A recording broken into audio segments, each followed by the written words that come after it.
ನಮಸ್ಕಾರ, ಶುಭೋದಯ. ಸೊ ಇವತ್ತು ಒಂದು ಸುದಿನ, ಇವತ್ತು ಒಂದು ಚಲೋ ದಿನ ಅಂತ ತಿಳ್ಕೊಂಡು ಸ್ಟಾರ್ಟ್ ಮಾಡ್ಬೇಕು. ನಾವು ಪ್ರತಿದಿನವೂ ಚಲೋ ದಿನನ ತಿಳ್ಕೊಳ್ಳೋನು, ಶುಭ ದಿನ ಅಂತ ತಿಳ್ಕೊಳ್ಳೋನು. ಸೊ ಈಗ ಕೆಲವೊಬ್ಬರಿಗೆ 100 ಕಾರಣಗಳು ಬೇಕು. ಸೊ 100 ಕಾರಣಗಳಿಂದ ಅವ್ರು ತಪ್ಪಂತ ಗೊತ್ತಾಗುತ್ತೆ. ಸೊ ಅಲ್ಲಿವರೆಗೂ ತಪ್ಪಂತ ತಿಳ್ಕೊಳ್ಳೋದೇ ಇಲ್ಲ ಯಾರು. ಸೊ ತಪ್ಪು ತಿಳ್ಕೊಳಕ್ಕೆ 100 ಕಾರಣ ಬೇಕು, ಸರಿ ಅಂತ ತಿಳ್ಕೊಳಕ್ಕೆ ಒಂದೇ ಕಾರಣ ಬೇಕು. ಉದಾಹರಣೆ ಹೇಳ್ತೀನಿ. ಈಗ ಸೊ ಈಗ ನಾನು ಒಬ್ರಿಗೆ ಮೋಸ ಮಾಡ್ತಿರ್ತೀನಿ ಅಂತಿಕೋ, ಪ್ರಶಾಂತ್ ಮೋಸ ಮಾಡ್ತಾನಂತ ಯಾರೋ ಹೇಳಿದ್ರೆ ಅವ್ರು ಕೇಳೋದೇ ಇಲ್ಲ. ಪ್ರಶಾಂತ್ ಮೋಸ ಮಾಡ್ತಾನೆ ಸಾಧ್ಯನೇ ಇಲ್ಲ. ಇನ್ನೊಬ್ರು ಹೇಳ್ತಾರೆ ಪ್ರಶಾಂತ್ ಸುಳ್ಳು ಹೇಳ್ತಾನ, ಸೊ ಅದನ್ನು ಕೇಳೋದಿಲ್ಲ, ನಂಬಂಗಿಲ್ಲ. ಸೊ ಜನ ಹಿಂಗೆ 100 ಕಾರಣ ಬೇಕು. ನಾನು ತಪ್ಪು ಅಂತ ನಾನು ತಪ್ಪು ಮಾಡ್ತೀನಿ, ನಾನು ಮೋಸ ಮಾಡ್ತೀನಿ, ಕಳುವು ಮಾಡ್ತೀನಿ, ಒಬ್ಬರಿಗೆ ದ್ರೋಹ ಮಾಡ್ತೀನಿ ಅಂತ ಗೊತ್ತಾಗಕ್ಕೆ 100 ಕಾರಣ ಬೇಕು.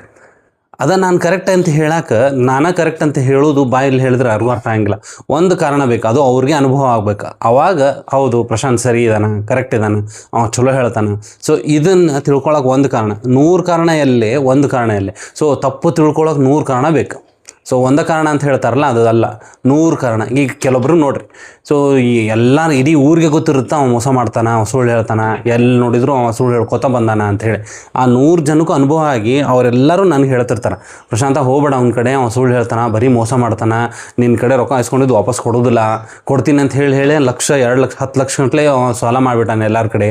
ಈಗ ಒಂದು 50 ಲಕ್ಷ ರೂಪಾಯಿ ಸಾಲನೇ ಐತಿ ಬರೀ ಮಂದಿ ಕಡೆ. ಒಂದು 100 ಮಂದಿ ಕಡೆ 50 ಲಕ್ಷ ರೂಪಾಯಿ ತೊಗೊಂಡ ನೋಡ. ಎಲ್ಲರ ಕಡೆನೂ ಕೊಡ್ತೀನಿ ಅಂದ್ಕೊಂಡು ಒಂದೊಂದು ಊರಲ್ಲ ಎಲ್ಲ ಊರಾಗೂ ಅದೈತೆ ಅವನ ಹೆಸರು. ಕೇಳಬೇಡ ಅಂತಂದ್ರು ನಾನು ಕೇಳಂಗಿಲ್ಲ. ಮತ್ತು ನಾನು ಕೊಟ್ಟು ನನಗೆ ಅವ ರೊಕ್ಕ ವಾಪಸ್ ಕೊಡೋಂಗಿಲ್ಲಲ್ಲ, ಅಥವಾ ನನಗೆ ಅವ ಸಾಲ ತೀರ್ಸಂಗಿಲ್ಲ, ಅವಾಗ ಗೊತ್ತಾಗುತ್ತೆ ಅವ ಮೋಸ ಮಾಡ್ತಾನೆ ಅಂಥೇಳಿ. ಸೊ ಆ ಒಂದು ನನಗೆ ಅನುಭವ ಆಗ್ಬೇಕಲ್ಲ, ಒಂದು ಕಾರಣ ಸಾಕು. ಆ ಕಾರಣ ಏನು? ಇದು ನನಗೆ ಅನುಭವ ಆಗ್ಬೇಕು. ಸೊ ನನಗೆ ಅನುಭವ ಆಗೋವರೆಗೂ ಅದು ಸುಳ್ಳು ಅಂತ ತಿಳ್ಕೊಂಡ್ಬಿಟ್ಟಿರ್ತೀನಿ ನಾನು. ಸೊ ಯಾವಾಗಲೂ ಹಂಗೆ ಜೀವನದಾಗ ಹಂಗೆ ಇರ್ತೈತಿ. ನಮಗೆ ಅನುಭವ ಆಗ್ಬೇಕು ಅದು ಕೆಟ್ಟ ಅಂತ ಹೇಳೋದು ಸುಳ್ಳು, ಅದು ಕೆಟ್ಟ, ಅದು ಚಲೋ ಅಲ್ಲದ ಪರಿಸ್ಥಿತಿ, ಅವ್ರು ಸರಿ ಇಲ್ಲ ಅಂತ ಗೊತ್ತಾಗಕ್ಕೆ ನನಗೆ ಅದು ಒಂದು ಕಾರಣ. ನನಗೆ ಅನುಭವ ಆಗೋವರೆಗೂ ನಾನು ನಂಬುವುದೇ ಇಲ್ಲ. ಸೊ ಅದಕ್ಕೆ 100 ಕಾರಣಗಳು, ತಪ್ಪಂತ ತಿಳ್ಕೊಳಕ್ಕೆ 100 ಕಾರಣಗಳು ಕೊಟ್ಟರೂ ಸಾಲೋದಿಲ್ಲ. ಬಟ್ ಸರಿ ಅಂತ ತಿಳ್ಕೊಳಕ್ಕೆ ಒಂದು ಕಾರಣ ಬೇಕು, ಅದು ನಮಗೆ ಅನುಭವ ಆಗಬೇಕು.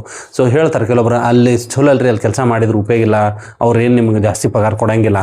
ಆದ್ರೂ ಕೇಳಂಗಿಲ್ಲ. ನಾನು ಹೋಗಿ ಜಾಯ್ನ್ ಆಗ್ತೀನಲ್ಲ, ಜಾಯ್ನ್ ಆದಮೇಲೆ ಗೊತ್ತಾಗ್ತೈತಿ ಅಲ್ಲಿ ಹೈಕ್ ಇಲ್ಲ, ಏನೂ ಇಲ್ಲ, no on site, nothing. Promotions ಅನ್ನೋ ದೂರ ಉಳಿತು. ಅಂಥ ಕಂಪ್ನಿ ನಾನು ಜಾಯ್ನ್ ಆಗೋವರೆಗೂ ನಂಗೆ ಗೊತ್ತಾಗಂಗಿಲ್ಲ. ಸೊ ಈವನ್ ಸಂಬಂಧದಾಗೂ ಹಂಗೆ, ಅವ್ರು ಹೆಂಗಿದಾರ, ನಾನು ಹೆಂಗಿದ್ದೀನಿ ಅಂತ ಗೊತ್ತಾಗೋದು ನನ್ನ ಜೊತೆಗೆ ಅವರು ಕ್ಲೋಸ್ ಆಗಿ ನನ್ನ ಸಂಬಂಧ ಅವರು ಬೆಳೆಸಿದಾಗ ಗೊತ್ತಾಗೋದು ನಾನು ಎಷ್ಟು ಕೆಟ್ಟಿದ್ದೀನಿ, ನಾನು ಚಲೋ ಇದ್ದೀನಿ ಅಂಥೇಳಿ. ಸೊ ಒಂದು ಕಾರಣ ಸಾಕು ನಾವು ಸರಿ ಅಂತ ಗೊತ್ತಾಗಕ್ಕೆ. 100 ಕಾರಣ ಬೇಕು ನಾವು ತಪ್ಪು ತಿಳ್ಕೊಳಕ್ಕೆ ನಮ್ಮನ್ನು. ಸೊ ಇದೇ ಇರೋ ಜೀವನ. ನಮಗೆ ಅನುಭವ ಆಗೋವರೆಗೂ ಅದು ಸರಿನಾ ಅಂತ ತಿಳ್ಕೊಂಡಿರ್ತೀವಿ ನಾವು. ಸೊ ಆ್ಯಕ್ಚುಲಿ ನಮ್ಗೆ ಆ ನೋವು ಆದಾಗ ಗೊತ್ತಾಗುತ್ತೆ, ಹೌದು ಎಷ್ಟು ಕಷ್ಟ ಆಯ್ತಲ್ಲ ಇದು ಅಂಥೇಳಿ. ಸೊ ಎಲ್ಲರಿಗೂ ಒಳ್ಳೆಯದಾಗಲಿ, ಶುಭವಾಗಲಿ. ಎಲ್ಲನೂ ನೋಡಿ ಅನುಭವಿಸಿ ಆಮೇಲೆ ನಿರ್ಧಾರ ತೊಗೊಳ್ರಿ. ಬಾಯ್.